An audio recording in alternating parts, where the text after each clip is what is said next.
Hey everybody, welcome to the Crit House. We are continuing our My Five series today with Ibarionex Perello. Ibarionex Perello is the host of the Candid Frame, one of the great podcasts out there, and he has been on our program a number of times. But maybe we can start out. Just tell us a little bit about like how you think of yourself as a photographer. You know, because if I were to say to somebody, "Oh, he's a street photographer," but I don't know that that's an accurate representation. How do you look at yourself? You know, the answer to that question is one that always bothers me because whatever answer I give, it just seems like insufficient. It just feels like I have to give a response to it just to sort of move on in the Yeah, conversation. yeah. You know, I, I, I feel like I just want to say I'm just a guy who takes pictures. That's it. Hey, so you've got five images you selected, which, you know, as I'm talking to people, I realize for some, it's a pretty hard decision to make to say, all right, well, these are the five images that have brought me to where I am as a artist or a photographer. What did you go through in making that decision of culling this down to five images? Was it hard? No, it wasn't hard because when you posed the question to me, um, it just went back to how I felt when I first saw the pictures. And these are photographs that I remember feeling a visceral reaction to when I looked on them for the very first time. And it's not that the images have sort of lived with me, that I've looked at the images over and over again, but it's just I remember seeing it for the first time, and just staring at it.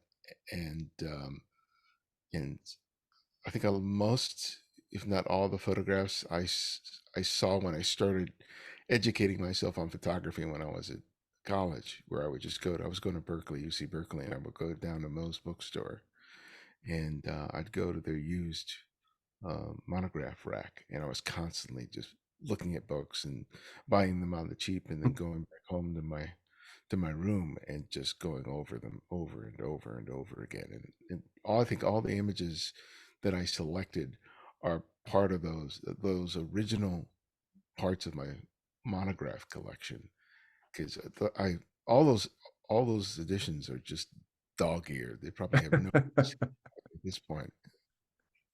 Well, let's take a look at your five images here on the My Five segment of the Great House. Your first image with the great Elliot Irwin. Now this is an Elliot Irwin image that I was surprised to see. Not because it's not a great image, but it's not the one that one that I had seen before. Yeah. This was part of a book, and I think it was there was a series of books that were put out during the 70s, and they were dedicated to different photographers on different themes. And I think that this was part of uh, the volume called the Photo Essay, and this was uh, one of Eliot's images that he shot of a rancher, and he had several images of the scene, sort of leading up to this moment. And I remember looking at that photograph, and I think it was it was the first image that I remember seeing where it was incredibly intimate and poignant. And he tells the story about, making the shot and the father sort of sensing his son, and the dad, trying to resist tearing up in that moment, you know. And I just remembered seeing that photograph, and probably because I didn't necessarily have that kind of relationship with my own father at the time. But when I looked at that photograph, it had everything. I didn't know a photograph could be both well crafted, intimate, genuine, and emotional. I'd seen a lot of photographs, especially from Elliot, that had sense of humor, Yes. were well crafted, but this sort of opened the door as to what a photograph could be in terms of uh, exploring relationships. And I think it's just such a quiet moment, but it's a photograph that still now when I take a look at it, it just moves me terribly when I look at the photograph. Your second image from Gordon Parks. Yeah, this of Gordon's Park. There's a lot of pictures I could choose from. I You know. know, there's so many, but I thought that this was incredibly powerful photograph because it says so much in the singular image. Here's an image that is illustrating segregation in the South. You know, very dark, painful, unjust system. And here he has this young girl, and I think it was her sister, and they're dressed in their Sunday best. Beautiful. And I thought that it was a photograph that only he could make.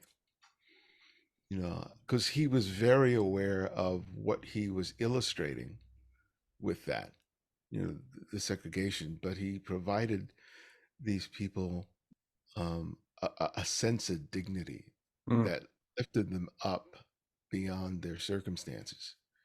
And it's much like his American Gothic photograph that he's famous for with the cleaning woman in front of the American flag. Um, the image is incredibly dense, but it has such a sensitive uh, touch to it.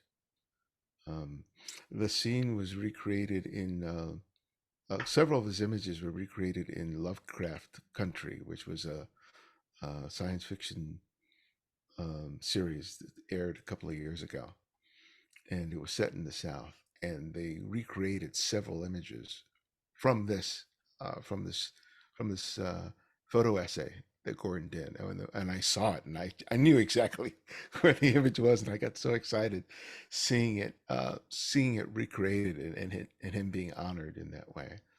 But that whole photo essay, and people can find it online, is really just amazing for what he did, because I think another photographer would not have made this picture. Mary Ellen Mark is your third image. Yeah, I mean this portrait of Tiny is just, it's iconic. Yes. I knew I wanted to include a Mary Ellen Mark picture, and there were so many, but I just kept coming back to this portrait, which I think is a favorite for a lot of different people. You know, and Tiny was a runaway, she was a prostitute, drug addict, and Mary Ellen followed her throughout her life until Mary Ellen herself passed away. Her and her husband made a documentary that came out probably 4 or 5 years ago about uh, their relationship and the story of them. But this is just um, a beautiful photograph that that is reveals the complexity of this person. You know, it's obviously that she's a young girl, and she's, you know, um, dressed up like she's more mature than her actual age is. But there's also this vulnerability and this defiance that exists at the same moment. And it's when I look at that photograph and I get all that complexity, right? It's not just, Yep. oh, here's another picture of a pretty young girl. No, man, this picture is infused with so much. And even if you don't know her story, you can't keep your eyes off of it. Yep.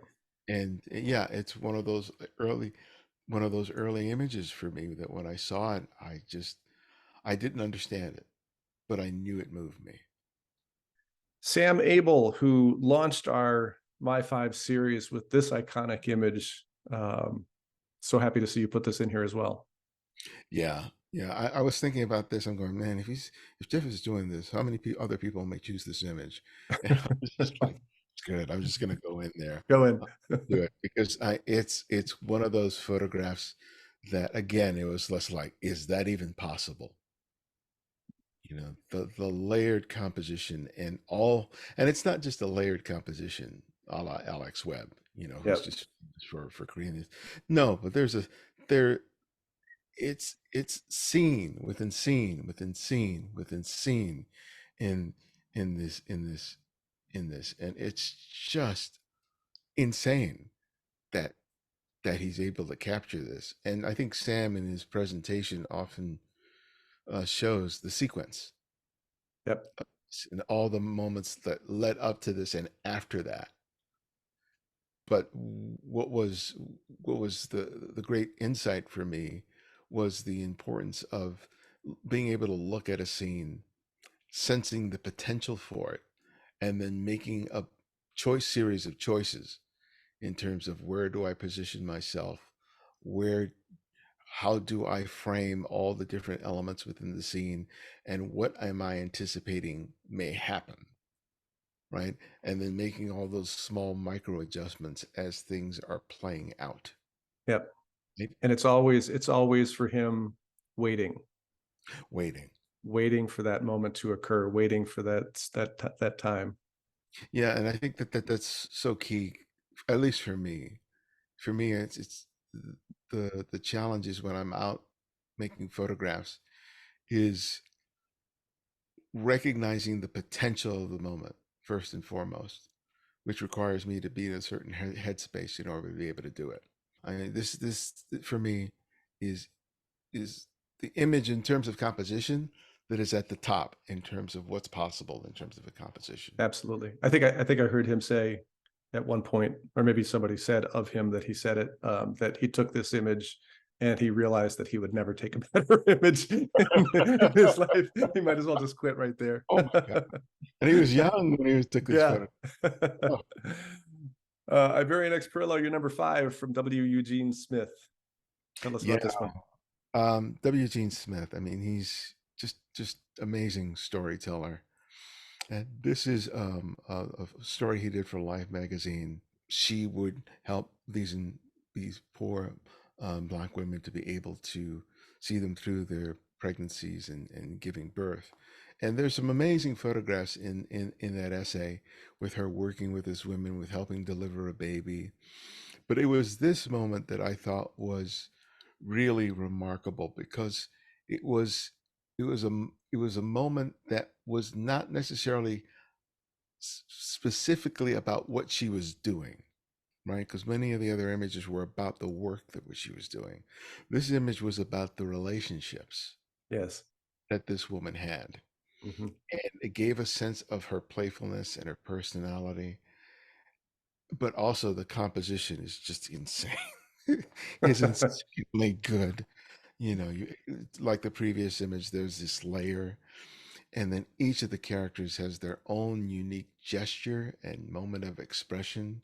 The little girl on the far right with, holding the dress up, the girl, pulling her skirt out, the mother and her newborn in the back, covering the child's eyes from shade, and then the woman's reaction to that. And I just look at that and I go, oh my God. And again, it's one of those photographs that many photographers might see but would not take because it didn't fit into, quote unquote, the story. And for me, that again, it's a lesson image. It's like there's always more to the story than the obvious, and how important it is to constantly be vigilant for moments like this. Thank you for coming back onto the Crit House again and discussing your My 5 here. And if any of you are interested, if you would like, I would encourage you to post your 5 images on Instagram or wherever you post images. Use the hashtag My5 and tag us here at the Crit House, and perhaps we'll talk to you about your 5 images as well. Ibarionex Perello, thank you for being a friend. Thank you for being on the show, and thank you all for watching the Crit House.